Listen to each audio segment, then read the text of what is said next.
जरा कल्पना कीजिए एक बहुत ही विशाल तिजोरी की। जी।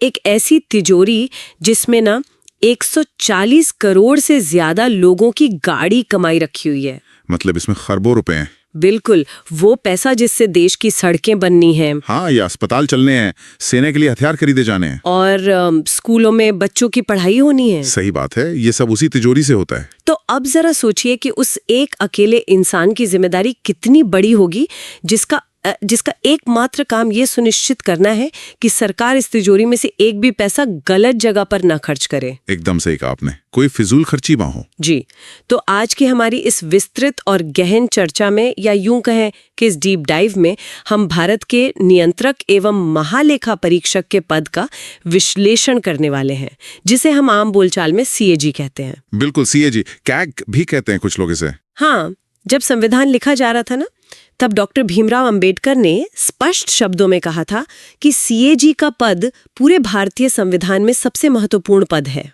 जी, ये बहुत ही बड़ा स्टेटमेंट। मतलब मैं सोच रही थी कि राष्ट्रपति, प्रधानमंत्री या सुप्रीम कोर्ट के मुख्य न्यायाधीश जैसे बड़े पद हैं, फिर भी डॉक्टर अंबेडकर का इस एक पद को सबसे ऊपर रखना कई सवाल खड़े करता है।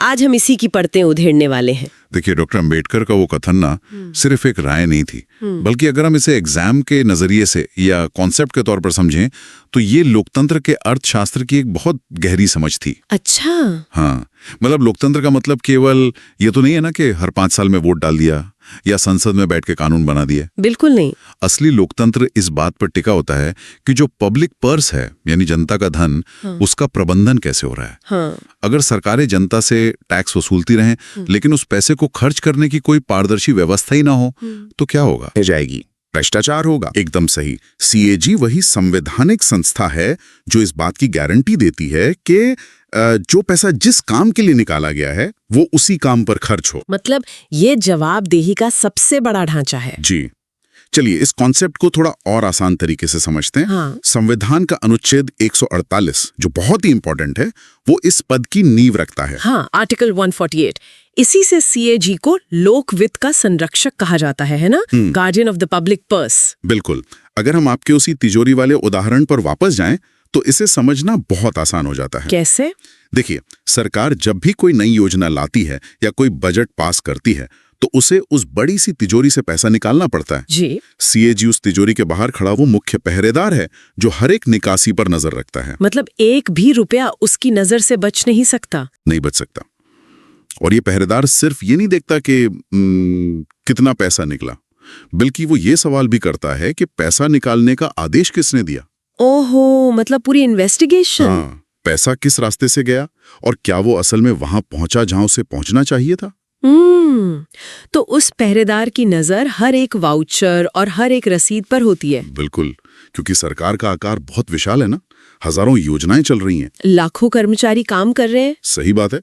ऐसे में अगर कोई निगरानी तंत्र ना हो तो सोचिए, किसी दूर दराज के गांव में पुल बनाने के लिए जो पैसा दिया गया है वो बहुत आसानी से भ्रष्टाचार की भेंट चढ़ सकता है। हाँ, वो पैसा कहीं और डाइवर्ट हो सकता है। इसीलिए लोक वित्त के संरक्षक का सीधा सा मतलब ये है कि कार्यपालिका, यानी जो सरकार सत्ता में है, वो बिना उचित प्रक्रिया के 1 रुपया भी खर्च नहीं कर सकती। ये तो बहुत पावरफुल बात हो गई। बिल्कुल। सीएजी का अस्तित्व ही इस बात को सुनिश्चित करता है कि सरकार की वित्तीय शक्तियों पर एक सख्त लगाम रहे। लेकिन यहाँ मुझे एक बहुत बड़ा व्यवहारिक टकराव नजर आता है। क्या? मतलब सीएजी की नियुक्ति भारत के राष्ट्रपति करते हैं। जी।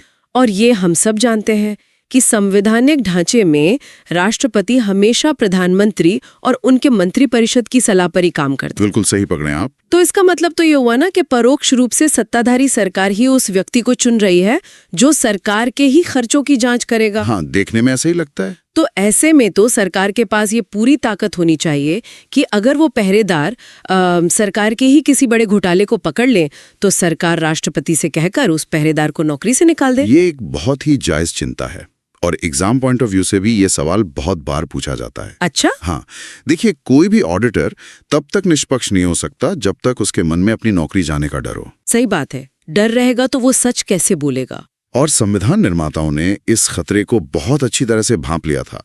इसीलिए अब ये पॉइंट बहुत ध्यान से समझिएगा, उन्होंने सीएजी के कार्यकाल को राष्ट्रपति के प्रसाद पर्यंत के सिद्धांत से पूरी तरह बाहर रखा। प्लेजर ऑफ द प्रेसिडेंट से बाहर रखा। जी, कई उच्च पदों पर बैठे अधिकारी केवल तब तक अपनी कुर्सी पर रहते हैं जब तक सरकार उनसे खुश है। हाँ, जैसे ही सरकार का भरोसा उठता है उन्हें हटा दिया जाता है या उनका ट्रांसफर कर दिया जाता है। जी। लेकिन सीएजी के मामले में ये नियम लागू नहीं होता। अच्छा। एक बार जब कोई व्यक्ति सीएजी बन जाता है तो उसे 6 वर्ष का तय कार्यकाल या 65 वर्ष की आयु तक का समय मिलता है। तो फिर भी अगर कोई असाधारण परिस्थिति आ जाए और सरकार उन्हें हटाना ही चाहे तो उसकी क्या प्रक्रिया है? मतलब क्या ये किसी आदेश से संभव है? नहीं, ये किसी भी सामान्य आदेश से बिल्कुल संभव नहीं है। वाह। सीएजी को उनके पद से हटाने की प्रक्रिया को जानबूझकर इतना जटिल बना दिया गया है कि कोई भी सरकार इसका राजनीतिक इस्तेमाल कर ही ना सके। तो फिर उन्हें हटाया कैसे जाता है? उन्हें हटाने के लिए बिल्कुल वही प्रक्रिया अपनानी पड़ती है जो सुप्रीम कोर्ट के किसी जज को हटाने के लिए तय की गई है। मतलब संसद के दोनों सदनों में विशेष बहुमत। बिल्कुल, लोकसभा और राज्यसभा में विशेष बहुमत से एक प्रस्ताव पारित करना होता है, और वो भी केवल 2 ही आधारों पर। कौन से 2 आधार? पहला, साबित कदाचार, जिसे प्रूवन मिसबिहेवियर कहते हैं। ओके। और दूसरा, असमर्थता या इनकैपेसिटी। इसका मतलब है कि अगर सीएजी कोई ऐसी रिपोर्ट पेश करते हैं जिसे सरकार गिर भी जाए तो भी उससे कदाचार नहीं माना जा सकता। एकदम सही। सरकार ये नहीं कह सकती कि हाँ, सीएजी ने हमारे खिलाफ काम किया इसलिए इन्हें हटा दो। हाँ, साबित कदाचार का मतलब तो शायद कोई बहुत बड़ा निजी भ्रष्टाचार या संवैधानिक उल्लंघन होगा। जी, जिसे साबित करना अपने आप में एक बहुत लंबी कानूनी प्रक्रिया है। तो ये अभेद्य सुरक्षा ही वो असली ताकत है जो सीएजी को देश के सबसे शक्तिशाली राजनेताओं की आंखों में आंखें डालकर सवाल पूछने की हिम्मत देती है। बिल्कुल, क्योंकि उसे पता होता है कि उसकी नौकरी पूरी तरह से सुरक्षित है। कमाल की बात है। चलिए अब अगले भाग की ओर बढ़ते हैं। इतनी असीमित वित्तीय जांच की शक्ति हर किसी को तो नहीं दी जा सकती। हाँ, बिल्कुल नहीं। तो ये जानना बेहद दिलचस्प है कि आखिर इस कुर्सी पर बैठ कौन सकता है, उनकी योग्यताएं क्या होनी चाहिए। और यही बात मुझे सबसे ज्यादा हैरान करती है। क्या बात? मतलब भारत का संविधान दुनिया के सबसे लंबे और विस्तृत लिखित दस्तावेजों में से एक है। जी। इसमें छोटी छोटी चीजों का जिक्र है और डॉक्टर अंबेडकर खुद कह रहे हैं कि ये सबसे अहम पद है। हाँ। फिर भी संविधान के किसी भी पन्ने पर यह नहीं लिखा है कि सीएजी बनने के लिए क्या शैक्षणिक योग्यता चाहिए। ये बहुत ही इंटरेस्टिंग पॉइंट उठाया आपने। मतलब क्या उन्हें चार्टर्ड अकाउंटेंट होने चाहिए या अर्थशास्त्र का प्रोफेसर होना चाहिए, इसका कोई जिक्र ही नहीं है। पहली नजर में ये एक बहुत बड़ी चूक लग सकती है, लेकिन अगर हम इसके पीछे की सोच को समझे ना, तो ये संविधान निर्माताओं की बहुत बड़ी दूरदर्शिता थी। वो कैसे? वो नहीं चाहते थे कि सीएजी की योग्यता को किसी एक सदी की परिभाषा में बांध दिया जाए। अच्छा, मतलब समय के साथ बदलाव के लिए जगह छोड़ी। बिल्कुल, उन्होंने जानबूझकर ये फैसला संसद पर छोड़ दिया कि वो समय और बदलती परिस्थितियों के हिसाब से नियम तय करे। तो फिर संसद ने क्या नियम बनाए? आगे चलकर इसी अधिकार का इस्तेमाल करते हुए संसद ने सीएजी अधिनियम 1971 पारित किया, और इसके तहत ये परंपरा बनी कि सामान्यतः ऐसे व्यक्ति को नियुक्त किया जाएगा जिसके पास केंद्र या राज्य सरकार के अधीन लोक सेवक यानी सिविल सर्वेंट के रूप में कम से कम 10 वर्षों का अनुभव हो। ये अनुभव वाली बात काफी दिलचस्प है ना? हाँ, क्योंकि अक्सर लोगों को लगता है कि ऑडिट करने के लिए तो किसी बहुत बड़ी प्राइवेट कॉर्पोरेट कंपनी के ऑडिटर को ले आना चाहिए। जी, जो आंकड़ों का जादूगर हो। लेकिन सरकार की कार्यप्रणाली किसी प्राइवेट कंपनी की तरह तो होती नहीं है। बिल्कुल अलग होती है। वो सरकारी लाल फीताशाही, फाइलों का एक विभाग से दूसरे विभाग में जाना, टेंडर पास होने की वो जटिल कानूनी प्रक्रियाएं, हाँ। इन सब को समझने के लिए ऐसे व्यक्ति की जरूरत होती है जिसने अपनी जिंदगी के कई दशक इसी सिस्टम के भीतर बिताए हो। एकदम सही। एक पूर्व नौकरशाह जो होता है ना, वो सिस्टम की रग रग से वाकिफ होता है। उसे पता होता है कि नीतियां कागज पर कैसी दिखती हैं और जमीन पर कैसे लागू होती हैं। वो जानता है कि वित्तीय अनियमितताएं फाइलों के किस कोने में छिपाई जाती हैं। हाँ, वो लूप होल्स जानता है। बिल्कुल, ये अनुभव ही उन्हें एक धारदार ऑडिटर बनाता है। लेकिन क्या? जब सिस्टम का हिस्सा रहने वाले किसी व्यक्ति को इतनी बड़ी जिम्मेदारी दी जाती है ना, तो उसकी सत्यनिष्ठा या इंटेग्रिटी सुनिश्चित करने के लिए कुछ कड़े प्रतिबंध भी लगाने पड़ते हैं। बिल्कुल, और रिटायरमेंट के बाद वाले नियम से ज्यादा कड़ा प्रतिबंध शायद ही कोई हो।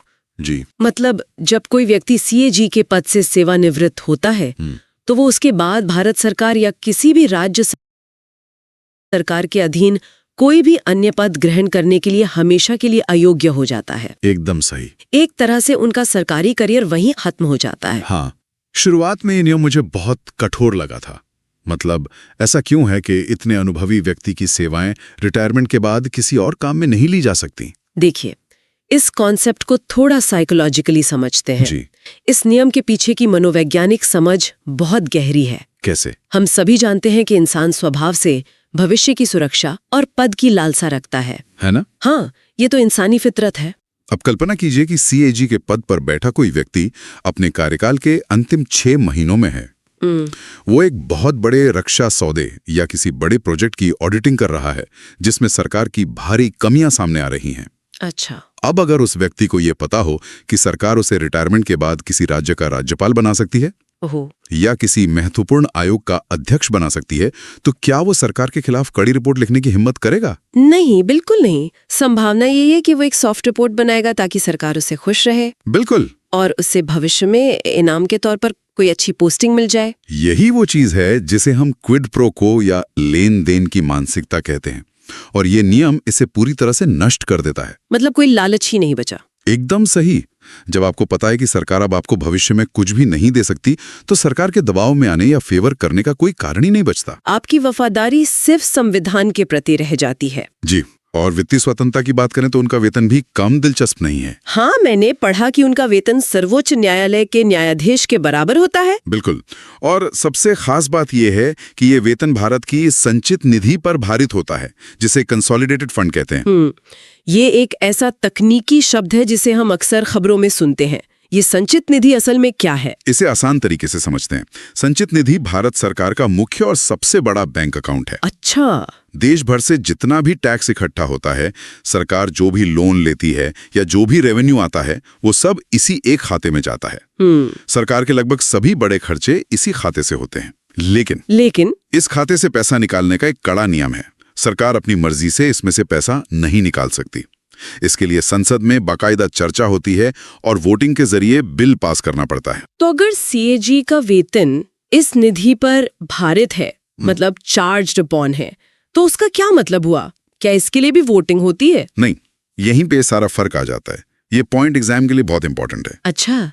जब कोई खर्च संचित निधि पर भारित होता है तो इसका मतलब है कि संसद उस खर्च पर चर्चा तो कर सकती है, लेकिन उस पर वोटिंग नहीं कर सकती। ओहो, इसका सीधा सा अर्थ यह है कि संसद या सरकार उस पैसे को रोक नहीं सकती। एकदम सही। या उसमें कटौती भी नहीं कर सकती। मतलब अगर सीएजी ने कोई ऐसी ऑडिट रिपोर्ट पेश कर दी जिससे सरकार या सांसद नाराज हो जाए, हाँ, तो भी वो गुस्से में आकर सीएजी की कार्यालय का बजट या उनका वेतन नहीं रोक सकते। बिल्कुल नहीं रोक सकते। उनकी आर्थिक सुरक्षा कानूनी रूप से एकदम पुख्ता होती है। ये तो बात हो गई उनकी आजादी और सुरक्षा की। हाँ। अब जरा जमीन पे उतरते हैं जी। और देखते हैं कि ये पूरा सिस्टम काम कैसे करता है।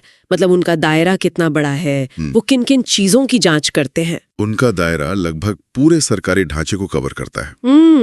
वो न केवल केंद्र सरकार बल्कि सभी राज्य सरकारों की संचित निधि, लोक लेखा निधि और आकस्मिक निधि, जिसे कंटिंजेंसी फंड कहते हैं, उन सबसे होने वाले हर एक खर्च का ऑडिट करते हैं। और सरकारी कंपनियों का क्या? वो भी। जितने भी सरकारी उपक्रम हैं या वो संस्थाएं जो सरकार के पैसे से चलती हैं, उन सब की जांच सीएजी के दायरे में आती है। इसे देखकर मुझे एक वित्तीय जासूस या फाइनेंशियल डिटेक्टिव की याद आती है। हाँ, बिल्कुल वैसा ही है। मतलब जब संसद में बजट पास हो जाता है, पैसा बढ़ जाता है और अधिकारी उसे खर्च कर देते हैं, जी, तब ये वित्तीय जासूस अपना मैग्नीफाइंग ग्लास लेकर मैदान में उतरता है। बहुत सही एनालॉजी दी आपने। वो सिर्फ ये नहीं देखता कि रजिस्टर में 100 रुपए लिखे हैं और खर्च भी 100 रुपए हुए हैं। नहीं, वो और गहराई में जाता है। हाँ, वो ये देखता है कि क्या वो 100 रुपए उसी काम के लिए खर्च हुए जिसके लिए संसद ने अनुमति दी थी। बिल्कुल। क्या जिस अधिकारी ने बिल पास किया उसके पास ऐसा करने का कानूनी अधिकार था या नहीं? और कहीं इसमें कोई गबन या संसाधनों की बर्बादी तो नहीं हुई। एकदम सही। वित्तीय जासूस की उपमा बिल्कुल सटीक बैठती है, क्योंकि ऑडिटिंग केवल गणित का मिलान नहीं है। ये खर्चों की नीयत और वैधता की भी जांच है। लेकिन यहाँ एक दिलचस्प ऐतिहासिक तथ्य है जो इस जासूस के काम करने के तरीके को और भी स्पष्ट करता है। अच्छा, क्या है वो तथ्य? 1976 से पहले ना सीएजी की भूमिका आज जैसी नहीं थी।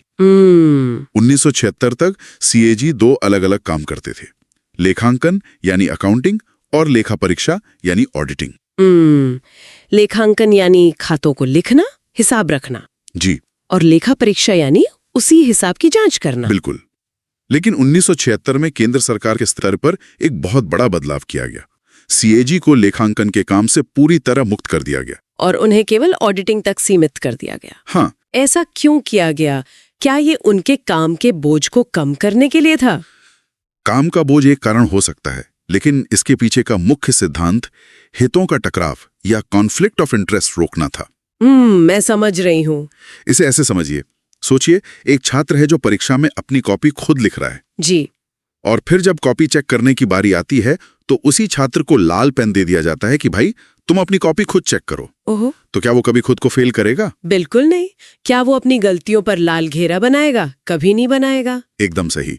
जो व्यक्ति खुद अकाउंट्स बना रहा है वही अगर उसकी ऑडिटिंग करेगा तो वो अपनी गलतियां कभी सामने नहीं लाएगा। ये तो बहुत ही स्पष्ट बात है। 1976 का जो सुधार था ना, वो इसी बुनियादी खामी को दूर करने के लिए था। केंद्र सरकार को निर्देश दिया गया कि वो अपने खर्चों का हिसाब किताब खुद रखें और सीएजी बाहर से आकर एक स्वतंत्र परीक्षक की तरह उन खातों की जांच करेंगे। एक एक्सटर्नल एग्जामिनर की तरह।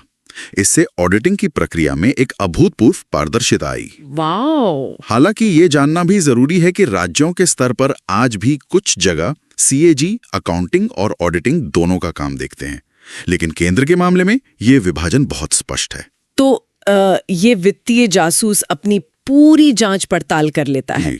अब संविधान के अनुच्छेद 151 के तहत सीएजी अपनी इस विस्तृत ऑडिट रिपोर्ट को केंद्र के मामले में राष्ट्रपति को और राज्यों के मामले में राज्यपाल को सौंप देते हैं। बिल्कुल। और फिर ये रिपोर्ट संसद या राज्य विधानसभा के पटल पर रखी जाती है। सही है। लेकिन यहाँ मुझे एक बहुत बड़ी व्यवहारिक समस्या नजर आती है। कैसी समस्या? देखिए, सीएजी की जो रिपोर्ट होती है वो कोई कहानी की किताब तो होती नहीं बिल्कुल है। नहीं। वो तो टेक्निकल होती है। वो भारी भरकम वित्तीय डेटा, तकनीकी शब्दावली और हजारों पन्नों के जटिल अकाउंटिंग नियमों से भरी होती है। जी। और संसद में जो लोग बैठते हैं वो राजनेता हैं, वो जनता के प्रतिनिधि हैं। सही बात है। वो कोई चार्टर्ड अकाउंटेंट या वित्तीय विशेषज्ञ तो है नहीं।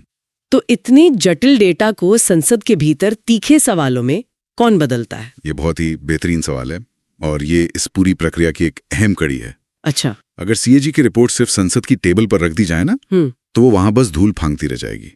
हाँ। उस रिपोर्ट को असल राजनीतिक जवाबदेही में बदलने का काम संसद की एक विशेष समिति करती है, जिसे लोक लेखा समिति या पीएसी कहा जाता है। Public accounts committee. जी। पीएसी और सीएजी का रिश्ता इस पूरी व्यवस्था की सबसे महत्वपूर्ण कड़ी है। इस रिश्ते को समझाने के लिए जो शब्द इस्तेमाल किए जाते हैं ना, वो बहुत ही काव्यात्मक है। हाँ बिल्कुल। सीएजी को पीएसी का आंख, कान, मित्र, मार्गदर्शक और दार्शनिक कहा जाता है। Eye ear, friend, guide and philosopher. हाँ, सरकारी कामकाज और नीरस फाइलों के बीच मित्र, मार्गदर्शक और दार्शनिक जैसे शब्दों का इस्तेमाल होना सच में ध्यान खींचता है। सही बात है। तो बंद कमरों में जब पीएसी की बैठकें होती हैं तो ये जुगलबंदी काम कैसे करती है? ये जुगलबंदी एक बहुत ही रणनीतिक साझेदारी है।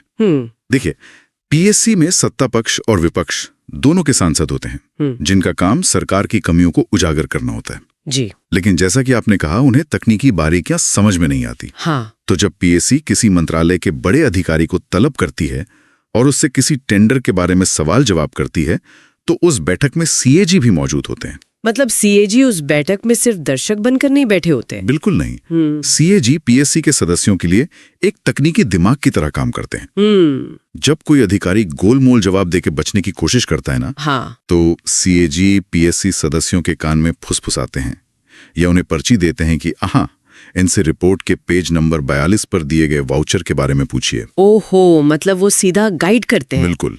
सीएजी राजनेताओं को बताते हैं कि घोटाले की असल जड़ कहाँ है और कौन सा सवाल पूछना है। कमाल है। सीएजी खुद किसी अधिकारी को सजा नहीं दे सकते या उन्हें समन नहीं भेज सकते, लेकिन पीएससी के पास वो राजनीतिक और संसदीय शक्ति होती है और सीएजी उस शक्ति को सही दिशा दिखाते हैं। इसीलिए वो मार्गदर्शक है। जी, वो पीएससी की आंख और कान है जो वित्तीय अनियमितताओं को देखते और सुनते हैं। ये तो एक बहुत ही शानदार तंत्र है। मतलब सीएजी के पास तकनीकी ज्ञान है लेकिन सजा देने की राजनीतिक शक्ति नहीं है। हाँ।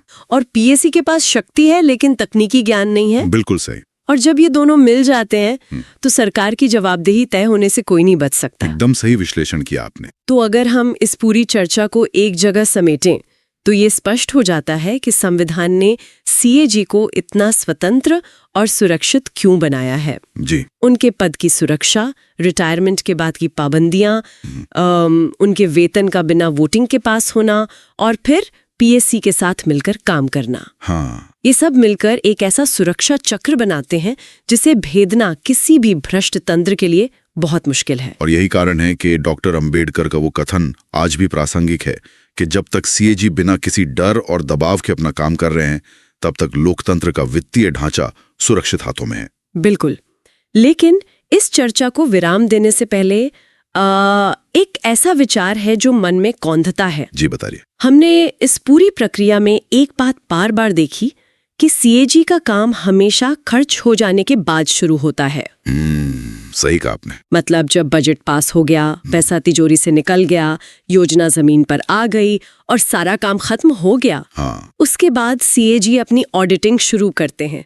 ये अनिवार्य रूप से एक वित्तीय पोस्टमार्टम है। फाइनेंशियल पोस्टमार्टम, बिल्कुल। जब घटना घट चुकी है तब आप जांच कर रहे हैं कि गलती कहाँ हुई। हाँ।